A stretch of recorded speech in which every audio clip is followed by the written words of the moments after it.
Hi అక్క, మీరు ఇంట్లో కొత్తగా వచ్చారంట కదా. హాయ్ అమ్మా, మీరే నా పక్కింట్లో ఉండేది.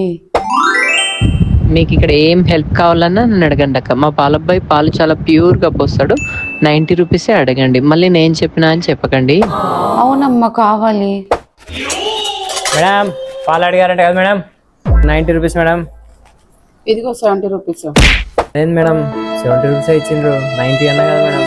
నువ్వు పోసే హాఫ్ లీటర్ పాలకి హాఫ్ లీటర్ నీళ్ళకి 70 రూపాయలు ఎక్కువ పో. The next day. ఇదిగో 70 రూపీస్. ఇదేంటే 70కి హాఫ్ లీటర్ ఇచ్చావు? నేను ఎట్లా హాఫ్ లీటర్ పాలు హాఫ్ లీటర్ నీళ్ళు కదా మేడం, హాఫ్ లీటర్ నీళ్ళు మీరే కలుపుకో. ఇంకా మేడం అయిందా? బాగైందా? ప్రతిదానికి ఓవర్ ఎక్స్ప్రెషన్. హాయ్ అక్క, మీరు ఇంట్లో కొత్తగా వచ్చారంట కదా. హాయ్ అమ్మా, మీరే నా పక్కింట్లో ఉండేది. మీకు ఇక్కడ ఏం హెల్ప్ కావాలన్నా నన్ను అడగండి అక్క. మా పాలబ్బాయి పాలు చాలా ప్యూర్గా పోస్తాడు. 90 రూపీసే అడగండి, మళ్ళీ నేను చెప్పినా అని చెప్పకండి. అవునమ్మా, కావాలి.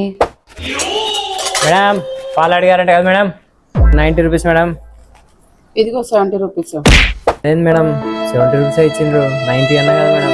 నువ్వు పోసే హాఫ్ లీటర్ పాలకి హాఫ్ లీటర్ నీళ్ళకి 70 రూపాయలు ఎక్కువ పో. The next day. ఇదిగో 70 రూపీస్. ఇదేంటే 70కి హాఫ్ లీటర్ ఇచ్చావు? నేను ఎట్లా హాఫ్ లీటర్ పాలు హాఫ్ లీటర్ నీళ్ళు కదా మేడం, హాఫ్ లీటర్ నీళ్ళు మీరే కలుపుకో. ఇంకా మేడం అయిందా?